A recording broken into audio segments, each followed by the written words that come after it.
नमस्कार दोस्तों। एक ऐसी कंपनी की चर्चा करेंगे जो पेनी स्टॉक की कैटेगरी में आती है।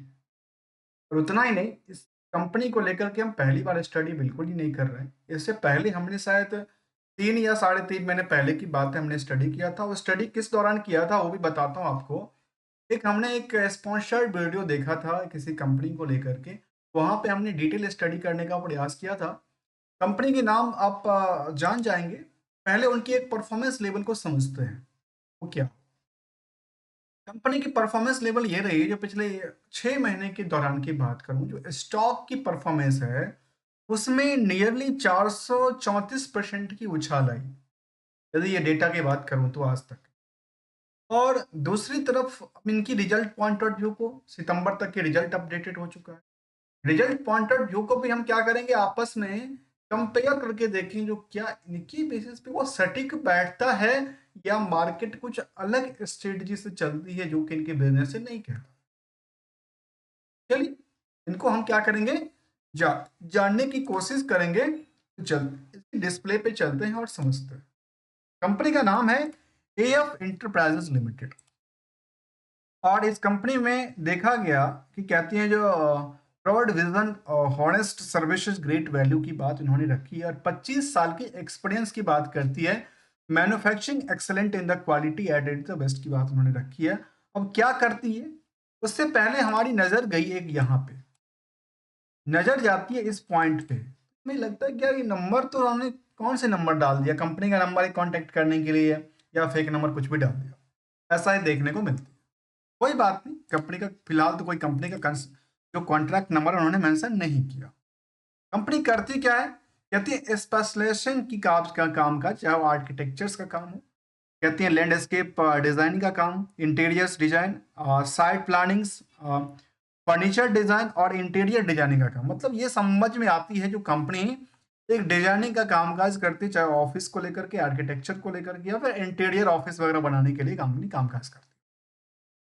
इसके अलावा कहती है कंपनी जिनके पास हाई टावर बिल्डिंग्स उन्होंने बनाया है, स्काई स्केप्स प्रोजेक्ट पे कामकाज किया है, ग्रेट मेगा प्रोजेक्ट पे कंपनी का कामकाज रहा है, और इन्होंने अपनी क्या दिया है, अपनी नेशनल म्यूजियम को लेकर कहा कि हमारा कामकाज रहा, बिग कंपनीज हेडक्वार्टर, काफी सारी कंपनी के हेडक्वार्टर को लेकर कहा, और उनके पास मेन सारे यहाँ सारे लिस्ट कहते हैं। यदि इन कंपनी की क्लाइंट लिस्ट की बात करूं तो 6,800 क्लाइंट इनके पास हैं। प्रोजेक्टेड की बात करें तो 4,000 से ज़्यादा प्रोजेक्ट कर रखी है। और यदि इनके रिपेयरिंग्स की बात करें तो 3,500 रिपेयरिंग, और करीब करीब 1,530 अवार्ड मिल चुका है भाई। ये अवार्ड की बात, अब अवार्ड में इसके पास ऑर्डर की बात कर रही है, या ये अवार्ड मतलब वो अवार्ड की बात करें जो हम आप समझ रहे हैं।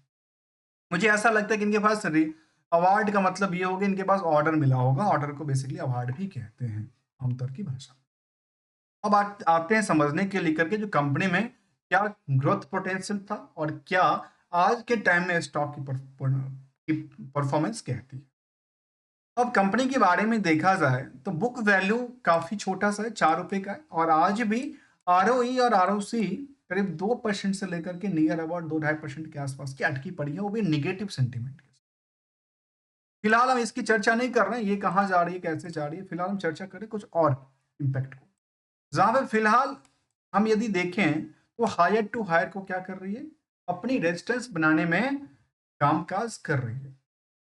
दूसरी तरफ देखेंगे, जो कंपनी में प्रमोटर्स बिल्कुल ही नहीं के मुताबिक, क्या है, प्रमोटर बिल्कुल नहीं के मुताबिक है। सोचने वाली बात है, छोटी सी कंपनी है, और उनकी परफॉर्मेंस जो है वो लगातार, जिसका आरओई और आरओसी दोनों नेगेटिव इम्पैक्ट डालता हो, वो कंपनी पिछले 6 महीने में 450% की नियरली स्टॉक की परफॉर्मेंस रही है।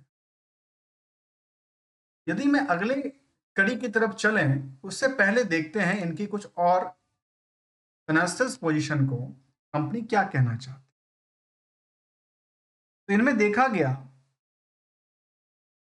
कि डेट टू इक्विटी 0.11 का कहता है, करंट रेशियो 1.53 का कहता है, और पूरे के पूरे मार्केट कैप पता है कितना जाए, केबल और केबल 32 करोड़ की मार्केट कैप। जैसे ही मार्केट कैप की सवाल आती है ना, तो हमारे मन में एक शंका बन जाती है कि आखिर हम इससे पहले कई सारे स्टॉक की आपको नाम काउंट कराता हूँ जिसपे हमने देखा है, अपनी नज़र के सामने देखा है जहाँ पे कुछ स्पॉन्सर्ड किया जाता है और इसका भी मैंने जब स्टडी किया था तो ऐसा ही सिचुएशन थी। स्पॉन्सर्ड किया जाता है कि मार्केट में एक बड़ी रैली लेके आएगी और छोटा सा कंपनी होता है जहाँ पे प्रमोटर्स नहीं के मुताबिक होता है, कई बार प्रमोटर देखा भी गया है और इसमें कई बार ये भी देखा गया कि अल्टीमेट प्रमोटर भी थे, वो भी अपनी पोजीशन को बेच के निकलने में लगे रहे। यहाँ 32 करोड़ की मार्केट कैप है जिसको कैप्चर करना उतनी बड़ी बात बिल्कुल नहीं है मार्केट में। इसको कैप्चर करना इतना आसान है जो आप समझ सकते हैं। एक मार्केट में यदि करते हैं तो समझ सकते हैं 32 करोड़ की मार्केट कैप कोई बड़ी मार्केट कैप नहीं है। नंबर ऑफ शेयर 9 करोड़ की बात कहती है। करंट सिचुएशन की प्राइस हमने देखा कि 23 रुपए के आसपास पहुंची है और अर्निंग पर शेयर आज भी 10 पैसे नुकसान में है, जहां पे फेस वैल्यू 10 रुपए का आंकड़ा दिलाती है। चलिए इनकी रिजल्ट पॉइंट ऑफ व्यू को समझेंगे और पिछले एक साल में इनकी परफॉर्मेंस में 618% की उछाल आई और इसमें ये भी एक बात है, अब यहाँ पे आकर के देखिए, एक जमाना था जब कंपनी इस प्राइस पे ट्रेड कर रही थी और एक जमाना यह है जो इस कंपनी का परफॉर्मेंस लेवल ये कहता। ओवरऑल 5 सालों में ये कहती तो है जो हम 1700% की उछाल की, लेकिन यदि आप इन दोनों फिगरों को देखेंगे तो आपको अंदाजा लग जाएगा तो आखिर कितना पैसा बना और कितना पैसा लोगों का निकला। चलिए इनको भी जरा हिसाब किताब हम कर लेंगे, करते हैं। और यहाँ पे यदि हम रिजल्ट पॉइंट आउट व्यू से देखें तो क्वार्टरली रिजल्ट का जो ट्रेंडिंग वेव था वो ऐसे ही कहती है जैसे ही इनका चार्ट कहता है। तो चार्ट तो लास्ट 5 सालों का डेटा कहता है, यहाँ तो एक साल की डेटा ही ऐसे मूवमेंट के साथ था, जबकि 5 सालों के डेटाबेस में सेल्स तो ऐसे ही गिरावट ही गिरावट गिरावट ही गिरावट चल रही। अभी कहाँ तक जाएगी इनकी कारोबार का वो कहना मुश्किल है और कंपनी कहती है कि हम बड़े बड़े कारोबार करती नजर आते हैं। कारोबार क्या है वो हमने देखा। जहां तक कंपनी का स्टैंडअलोन डेटा हो, कंसोलिडेटेड डेटा हो तो 35 लाख से लेकर के ओवरऑल 35 लाख की टर्नओवर की बात करती है। ओवरऑल जिस कंपनी का टोटल टर्नओवर 35 लाख है और 32 करोड़ की मार्केट कैप है, जहां पे कंपनी अभी तक की कुछ पुराने हिस्टोरिकल डेटा को देखें तो शायद समझ में आती कि अच्छा यहाँ पे जो प्रॉफिटेबिलिटी थी वो लगातार क्या हो रही है, ऑपरेटिंग प्रॉफिट लगातार क्वार्टर ऑन क्वार्टर बेसिस पे निगेटिव दिख रहा है। तो आखिर इसमें कौन सी ऐसी बड़ी तीर मारने की चांसेस बन रही थी जिसके बेसिस पे परफॉर्मेंस 400-600% की उछाल आ गई, जो आपस में कंपेयर नहीं कर पाता है। चलिए जहां तक नेट प्रॉफिट का सवाल है वो भी नुकसान में चल रही थी। ईयरली सितंबर तक का रिजल्ट आया था और वो सितंबर के रिजल्ट में सोचने वाली बात है 35 लाख की सेल कर दी है, 49 लाख का लॉस बुक कर दी। लॉस के पैसे कहां से आ रहे हैं, तो आप पहले तो इनका 68% का ऑपरेटिंग प्रॉफिट लॉस है और बाकी इनका लॉस और अदर सोर्स ऑफ इनकम कुछ बनता नहीं है। अर्थात मतलब ये लगा कि इनके पास कर्ज काफी ज्यादा हो सकता है। उनका भी हम थोड़ा हिसाब किताब देखें, इसमें दोस्तों हमेशा हम देखते हैं रिस्क को और रिस्क एनालिसिस की तरफ देखते हैं और वो क्या कहना चाहती है। लास्ट 12 महीने की डेटा 8 करोड़ और 8 करोड़ में 1 करोड़ के आसपास की लॉस बुकिंग देखने को मिली है। यदि रिस्क को देखें, रिस्क देखने के बाद ऐसा लगता है, मैं सिंपल शब्दों में कुछ और आंकड़ा आपके सामने एग्जांपल लेता हूँ। इनकी जो डेटर्स रिस्क की बात कहती है वो देखने के बाद ऐसा लगता है कि शायद हमारे जो पूर्वज थे ना उन्होंने सर्विस लिया होगा और वो पैसा नहीं दिया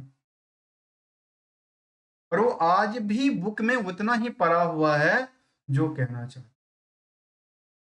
आपको सामने दिखाता हूं, देखिए नंबर ऑफ डेज को लेकर के जब आप रेशियो एनालिसिस को देखेंगे, या तो मैं ये बात कह सकता हूं या तो ये डेटा इनकरेक्ट है या तो डेटा इनकरेक्ट है, और यदि ये करेक्ट है तो 4000 डे, अर्थात करीब करीब 12-13 साल की उम्र हो गई। 12-13 साल से पैसे नहीं आए जी। ऐसा कौन सा कारोबार है जो कंपनी अपनी बेच करके, अपनी प्रोडक्टिविटीज को बेच करके 12 साल तक वेट करता रहे, वनवास की तरह 14 साल वाली सिचुएशन आ जाएगी? क्या कुछ और कहना चाहती है कंपनी? तो चलिए उनको भी हम देख लेते हैं। और वो देखते देखते हमारे समझ में आया तो केवल इतना ही नहीं, कंपनी पैसा देती भी नहीं है, लेती तो नहीं है, देती भी नहीं है, वो भी करीब 3 साल के बाद देती है। लगता है कि जिसका पैसा, जिसका सर्विसेज कंपनी ने लिया, वो 14 साल के वनवास में चला गया, लगता है ऐसा ही बात। चलिए परसेंटेज को भी जरा रिकंसाइल करते हैं। परसेंटेज को एनालिसिस करने के लिए जब हम इनकी बैलेंस शीट फिगर को चलेंगे तो रिजर्व इनके पास था 24 करोड़ का, अभी भी देख रहा है, जबकि कर्ज लेकर के 5 करोड़ के आसपास, 4 करोड़ के आसपास बनी हुई है। कंपनी के पास एसेट्स बिल्कुल ही नहीं है, लेकिन अदर एसेट्स के अंदर भर भर के पड़ा है। 105 करोड़ तक की बात उन्होंने रखी है, और उनमें कहती है जो कंपनी ट्रेड रिसेबल जो कंपनी के पास है वो है 92 करोड़ का। तो यहां पे आकर के हम स्टॉप होते हैं और आपको एक चीज को समझाते हैं। जो कंपनी का पूरे के पूरे मार्केट कैप है 32 करोड़ का, उन कंपनी का उधार में दिया हुआ पैसा, उधार में दी हुई प्रोडक्ट का कॉस्ट कितना है पता है? जो उन्होंने बेचा है 92 करोड़ का। इससे घबराहट होती है देखने के बाद, आखिर बिजनेस कितना रिस्क ले रहा है, कंपनी का प्रमोटर्स कितने रिस्क लेकर चल रहे हैं, और प्रमोटर तो बेसिकली है ही नहीं। डायरेक्टर का क्या है, डायरेक्टर तो कल परसों चरसों चेंज हो जाएगा, जो शेयर होल्डर चाहेगा वो चेंज कर देगा, जो बोर्ड चाहेगा चेंज हो जाएगा। लेकिन इनके लिए चिंता बनती है जो 32 करोड़ की मार्केट कैप वाली कंपनी का 92 करोड़ का उधार पड़ा रहना चिंता की विषय है, और उसमें मार्केट 400% की उछाल करती है भाई जी। और सितंबर तक के डेटा की बात हम कर रहे हैं, और जो जो डेटा है ये लगातार बनी हुई नजर आती है, आज का डेटा की बात नहीं कर रहा हूं। अब कुछ नई चीजों को देखें तो साल दर साल प्रॉफिट का भी आंकड़ा देख लेते हैं। प्रॉफिट के आंकड़ा में समझ में आई, जो कंपनी के पास जो प्रॉफिटेबिलिटी आंकड़ा था उसको लेकर के साल दर साल में लगातार सेल्स गिरावट रही, प्रॉफिट डिक्लाइन रही, लेकिन स्टॉक प्राइस 600% से उछाल रही। मतलब आपस में कहीं कम, जो कि कंपैरिजन किया जाता है ना, आपस में दोनों फिट बैठता नहीं है। मार्केट की परफॉर्मेंस और कंपनी का परफॉर्मेंस आपस में बिल्कुल ठीक, मतलब सटीकता से बैठता नहीं है। रिजर्व की रिटर्न एंड इक्विटी भी इनको बिल्कुल सपोर्ट नहीं दे रही थी। तो इनके लिए इनके पीयर्स की आंकड़ा वो देखेंगे तो कहती है अदानी इंटरप्राइजेस से कंपेयर किया जा रहा है, जो इनके सबसे टॉप में, तो लगता है कि कंपेयर करना ही बेकार है जी, छोड़ते हैं इसको। और कुछ मेरिट की बात होनी चाहिए था, उसके बजाय आप यदि देख पाए, मैं आपको दिखाता हूं, इसके बजाय कंपनी में डीमेरिट की 10 लाइन लिखी हुई है। भाई इसमें ये सब इशू था, इसमें ट्रेडिंग भले ही 5 डिविडेंड का कोई ट्रैक रिकॉर्ड नहीं था, प्रमोटर होल्डिंग नहीं है। प्रमोटर होल्डिंग नहीं तो आखिर था कौन? आम पब्लिक के पास होल्डिंग है, और आम पब्लिक होल्डिंग में देखा ये भी मिला, जो जिस कंपनी में लगातार बल्क डील शामिल हो उसकी क्या, वहां तो लोग केवल पैसे बनाने के लिए जाते हैं और आम निवेशक पैसे बिगड़ के आते हैं। इसीलिए कई बार कुछ चीजों को संभालना चाहिए, देखना चाहिए। और टोटल निवेशकों का इंटरेस्ट को देखिए, इस कंपनी में जून तक में कुछ नहीं था, 6,800, सितंबर में भर भर के हो गया, और वो बन के आज जो है 14,000 नए शेयर होल्डर आ गए। कितना? 8,000 के आसपास 8,000 लोग आए और अपने शेयर को खरीद खरीद के ले गए। और बेचने वाला कौन? वही पार्टी। खरीदने वाला कौन? वही पार्टी। नुकसान में कौन? आम आदमी। यही बात कहते हैं ना। इसके बारे में हमने ये देखा, और हम उसकी जो पहले हमारी स्टडी थी उसको भी आई बटन में लगा दूंगा, आप जाकर के देखना मैंने उसमें क्या दिखाया था। मैंने एक्चुअली कुछ हमारे पास प्रूफ, उस टाइम पे प्रूफ होगा, वो मैंने आपको साथ शेयर किया था, दिखाया था कंपनी को लेकर के। मिलेंगे कुछ नई स्टडी के साथ हमारी साइड से दोस्तों। किसी भी कंपनी को लेकर के ना ट्रेडिंग की बात, ना कोई एडवाइजरी की बात शामिल है कि आप स्टॉक को खरीदो, बेचो या रखो, क्योंकि हमारी कहावत सिंपल सी, हमारी खुद की स्ट्रेटजी है, जो पैसे आपके, रिस्क आपके है, गुड रिकमेंडेशन हम देने वाले कौन? केवल और केवल लर्निंग पॉइंट ऑफ व्यू से हम इसको देखते हैं, जो हमारी समझ में, फाइनेंशियल लिटरेसी की समझ में आती है, वो हम आपके साथ शेयर करते हैं, और वो भी विदाउट किसी एडिशन को, विदाउट किसी मॉडिफिकेशन। दोस्तों मिलेंगे कुछ नई स्टडी के साथ, तब तक के लिए thank you and be careful, be aware, because पैसा ही सब कुछ है दोस्तों।